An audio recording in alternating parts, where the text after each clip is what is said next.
Everyone knows his name. Suleiman the Magnificent, the greatest sultan in Ottoman history. The man who expanded the empire further than anyone before him. The lawgiver, the poet. The ruler who made Europe tremble and the Islamic world bow. The man whose reign is still called the Golden Age of the Ottoman Empire.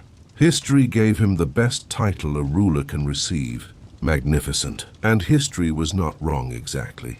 But history left something out.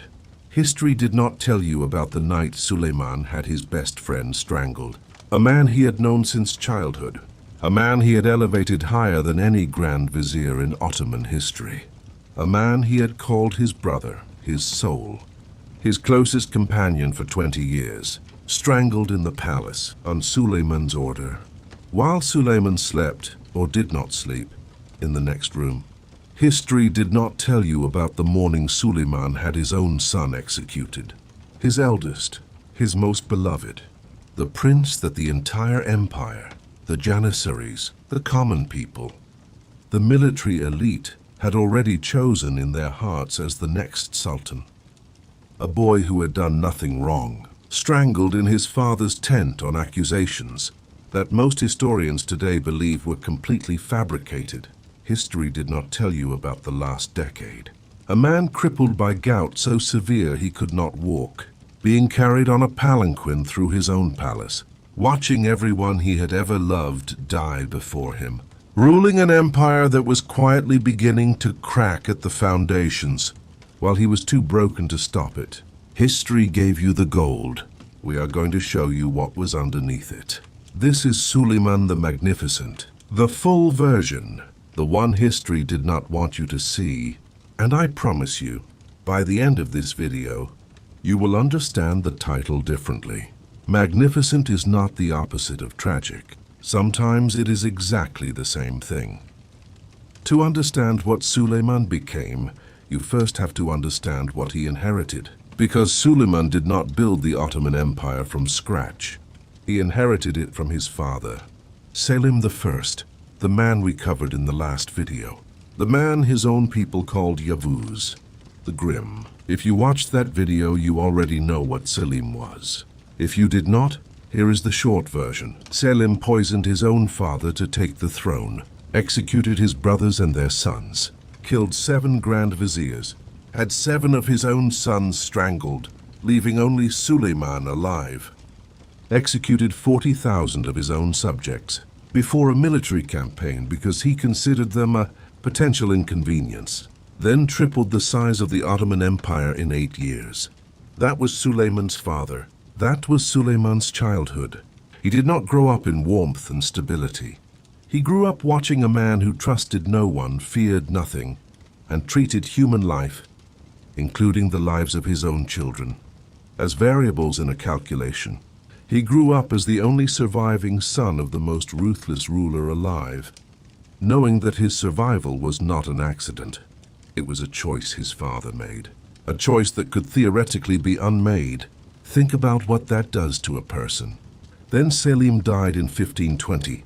Suleiman was 25 years old, and he inherited the most powerful empire in the world. The transition was unusually clean by Ottoman standards. No rivals to eliminate. Selim had handled that already. No civil war, no contested succession. Suleiman walked into absolute power with a stability that no Ottoman Sultan before him had enjoyed at the start of their reign. He was young, educated, physically imposing, and by all accounts genuinely gifted. He spoke multiple languages. He wrote poetry, serious, accomplished poetry under the pen name Muhibi, meaning the lover, which tells you something about the private man behind the public sultan. He had administrative experience from governing the province of Manisa. He was ready. The empire was ready, and for the first decade of his reign, what followed was genuinely extraordinary. He conquered Belgrade in 1521, took the island of Rhodes from the Knights, Hospitaller in 1522, a fortress that had held against Ottoman assault for over 2 centuries. He crushed the Kingdom of Hungary at the Battle of Mohacs in 1526 in less than 2 hours, killing the Hungarian king and most of his nobility in a single afternoon. He besieged Vienna in 1529. He pushed Ottoman power deeper into Persia, further along the North African coast, across the Arabian Peninsula. By the mid-1530s, he ruled an empire that stretched from Hungary in the northwest to Yemen in the southeast, from Algeria in the west to the Persian Gulf in the east. He was, by any objective measure, the most powerful man alive, and he was about to make the worst decision of his life. His name was Pargalı Ibrahim Pasha. He had entered Suleiman's service as a young man, some sources say as a page, others as a gift. The details are disputed, but what is not disputed is what he became. Over years of proximity, shared experience, and genuine intellectual compatibility, Ibrahim became something that almost no one in the Ottoman imperial system ever became to a sultan. He became a friend, a real one, not a courtier performing friendship, not a minister cultivating access, a man that Suleiman genuinely loved in the way that people who grow up in isolation and danger love the rare person who sees them clearly and stays anyway. Suleiman elevated him continuously and rapidly, made him chief falconer, then head of the royal bedchamber. Then in 1523, just 3 years into his reign, Suleiman did something unprecedented. He made Ibrahim Grand Vizier. Ibrahim was not yet 30 years old. He had no particular administrative experience. He was not from a powerful Ottoman family. By every conventional measure, he was not qualified for the second most powerful position in the empire. Suleiman did not care. He also gave Ibrahim something no Grand Vizier had ever been given before. He promised publicly, formally, with witnesses, that he would never have Ibrahim executed, that Ibrahim's life was permanently protected, that regardless of what happened, regardless of what Ibrahim did or failed to do, he was safe. A sultan promising a subject permanent safety. In the Ottoman Empire, think about how extraordinary that was. Think about what it meant coming from the son of Selim the Grim. This was not a casual reassurance. This was Suleiman making the most serious commitment he was capable of making. In a system where such commitments were essentially unheard of, Ibrahim thrived. He was brilliant, charismatic, strategically gifted, and completely loyal to Suleiman in the early years. He commanded military campaigns. He conducted foreign diplomacy. He managed the administrative machinery of the empire with a competence that freed Suleiman to focus on the larger vision. The Venetian ambassadors, who sent extraordinarily detailed reports back to Venice about the Ottoman court, and who are some of our best historical sources for this period, described Ibrahim as effectively a co-ruler. They dealt with him as they would deal with a head of state. He received foreign dignitaries. He negotiated treaties. He made decisions that shaped the empire. He was also quietly accumulating wealth and influence at a rate that was starting to make people uncomfortable. He built a palace directly opposite the Topkapi on the Hippodrome, the most prestigious real estate in Constantinople. A palace larger and more opulent than most European royal residences. He began styling himself in ways that pushed against the boundaries of what a subject, even a Grand Vizier, was supposed to be. He reportedly referred to himself in ways that implied an equality with Suleiman that the Ottoman system did not permit. And then there was Hürrem. Her name at birth was probably Alexandra or Anastasia. She was from somewhere in the Ruthenian region of Eastern Europe, modern-day Ukraine or Poland. The sources are not precise. She was captured in a raid, enslaved, and eventually made her way into the Ottoman imperial harem. In the harem, she was called Hürrem, the joyful one, because she laughed. In a place designed to produce silent, compliant women, she laughed and talked and made herself impossible to ignore. Suleiman noticed her. What followed broke almost every convention of Ottoman imperial life simultaneously. Sultans did not marry their concubines. This was not a preference or a tradition. It was a structural rule of the harem system. You kept favorites. You had children with them. You did not marry them. Marriage to a concubine would give her a legal status, political influence, and permanence that the system was specifically designed to prevent. Suleiman married Hürrem. He freed her from slave status first, then married her in a formal ceremony with witnesses and celebration. The first Ottoman Sultan to marry a consort in over a century. The Ottoman court was scandalized. European observers were fascinated. The Janissaries were suspicious. Nobody could stop it because it was Suleiman, and Suleiman had decided. Now here is where the story becomes complicated in ways that historians still argue about. Hürrem was brilliant. There is no serious historical debate about this. She was politically astute, strategically minded, and operating in an environment where a woman's only real weapons were influence, intelligence, and proximity to power. She used all three with extraordinary skill. She also had children with Suleiman, multiple sons. Sons who were potential heirs to the empire. Sons whose path to the throne ran directly through one significant obstacle, Mustafa, Suleiman's eldest son, born not to Hürrem but to another concubine named Mahidevran. Mustafa was older, experienced, already beloved by the military. He was the obvious successor by every traditional measure, and as long as Mustafa lived, Hürrem's sons were at best secondary heirs and at worst, under the Ottoman fratricide tradition, dead men waiting. Between Hürrem's ambition for her own sons and Ibrahim's growing power and influence, something had to give. Ibrahim went first. The exact reasons for Ibrahim's fall are debated. The sources are incomplete and the politics were complex, but the broad shape of what happened is clear enough. By the early 1530s, Ibrahim had been Grand Vizier for nearly a decade. His power was vast. His wealth was spectacular. His behavior was increasingly that of a man who had forgotten, or chosen to ignore, the difference between a subject and a sovereign. During the Persian campaign of 1533-1535, Ibrahim used a title, Serasker Sultan, that included the word Sultan. In the Ottoman world, Sultan was not just a title of respect. It was a designation of sovereignty. It belonged to one person. Using it was not an error in protocol. It was a statement. Whether Ibrahim made this statement deliberately or carelessly, whether it reflected genuine ambition or simple arrogance, the effect was the same. It gave his enemies, and he had accumulated enemies, because powerful men always do, the ammunition they needed.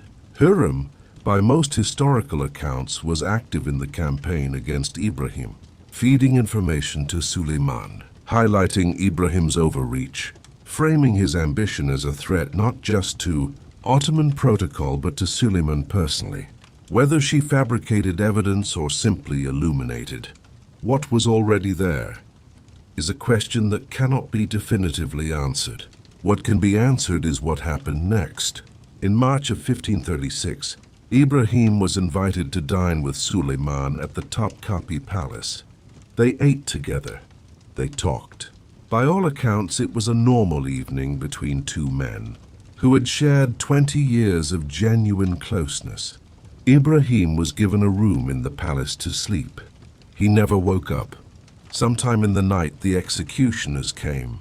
He was strangled with a bowstring, the Ottoman imperial method. The same method Selim had used on his brothers, on his sons, on everyone who needed to disappear without royal blood touching the ground. In the morning, his body was found. His vast wealth was confiscated by the state. His palace on the Hippodrome was repurposed. His name was systematically removed from official records where possible. He was gone as completely as the system knew how to make someone gone. And Suleiman? Suleiman never publicly explained it, never acknowledged the contradiction between the promise he had made and the order he had given. Never in any surviving source expressed regret or offered justification. He simply continued. There is a story, possibly apocryphal, but too resonant to ignore, that in the years after Ibrahim's death, Suleiman occasionally woke in the night and called his name. that servants would find the Sultan sitting alone in the dark, silent. Whether this is true or legend, the Ottoman court believed Suleiman was haunted by it. He probably was.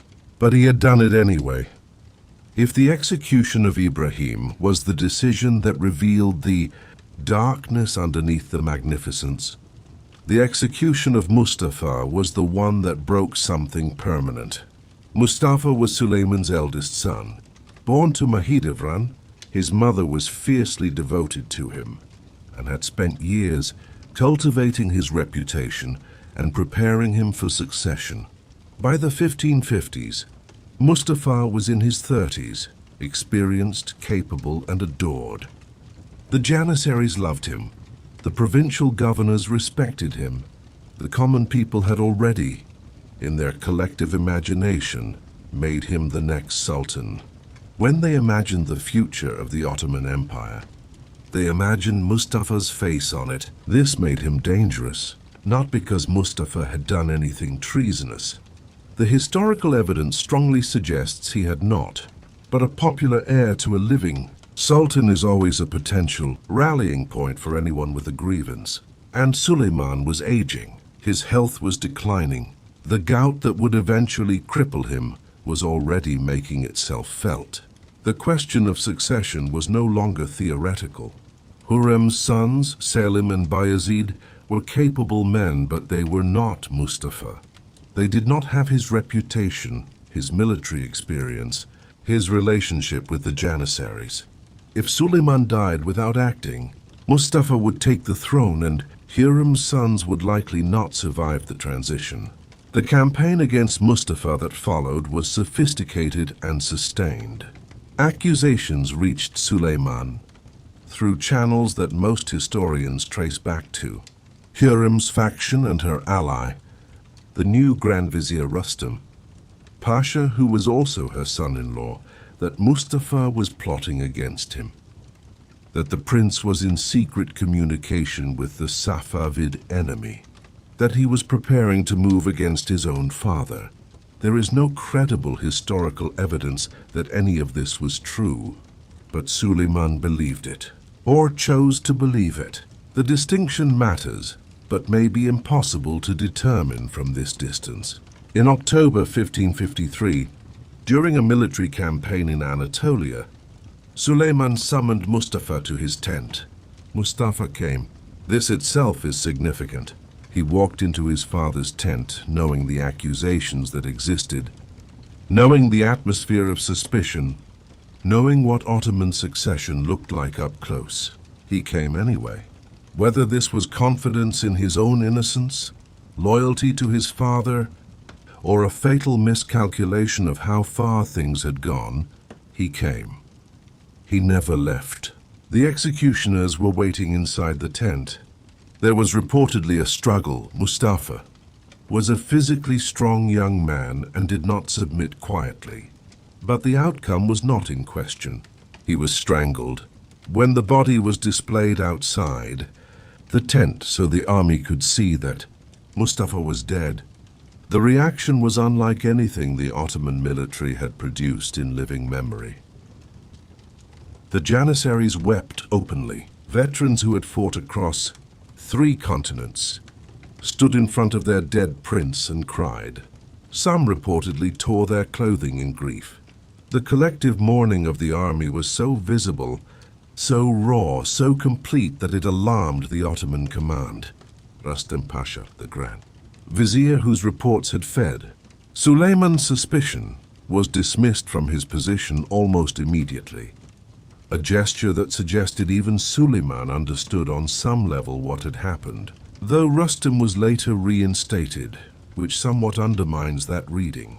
Mahidevran, Mustafa's mother, refused to leave her son's body. She had no income, no support, no protection. Hurrem ensured that, and survived in poverty until Suleiman's own death, and the empire felt it. The execution of Mustafa is considered by most historians as the moment the Ottoman succession began its long unraveling. The sons Suleiman left alive, Selim and Bayezid, went to war with each other while Suleiman was still alive, a civil conflict that required years and military force to resolve. The heir Suleiman chose over Mustafa was Selim II. History would call him Selim the Sot, the drunkard, a man whose reign marked the beginning of the Ottoman decline. Suleiman killed the best successor he had and replaced him with the worst. After Mustafa's death, something changed in Suleiman that the sources capture even if they cannot fully explain. He was still Sultan, still nominally the most powerful man in the world, still conducting campaigns, still issuing laws, still functioning as the head of an empire. But the energy was different. The sources that describe him in his final decade describe a man going through the motions of magnificence rather than living it. Hürrem died in 1558, the woman who had reshaped his entire personal and political world, who had been his wife, his confidant, his closest advisor for decades, was gone. Whatever you think of what Hürrem did or did not do, whatever role she played in the deaths of Ibrahim and Mustafa, she had also been the center of Suleiman's emotional life for 30 years. He had no one left.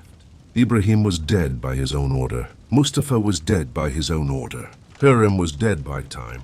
The men and women who had defined his reign were gone, one by one, until he was ruling alone in the most complete sense of the word. The gout was destroying him physically. It had been progressing for years, and by the early 1560s, it was severe. He could not walk without assistance. He was carried through the palace in a chair. His legs were wrapped in bandages. On public occasions, he had to be helped onto his horse, and the horse had to be led slowly, carefully, because a fall would be catastrophic. He was 70 years old, ancient by the standards of men who had lived as hard as he had. And yet, in 1566, he launched another campaign into Hungary, the same territory he had conquered 40 years earlier at the height of his power. His advisors, the accounts suggest, were concerned.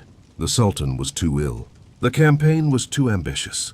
The logistics of moving a Sultan who could not walk across the Balkans in the middle of a military operation were deeply problematic.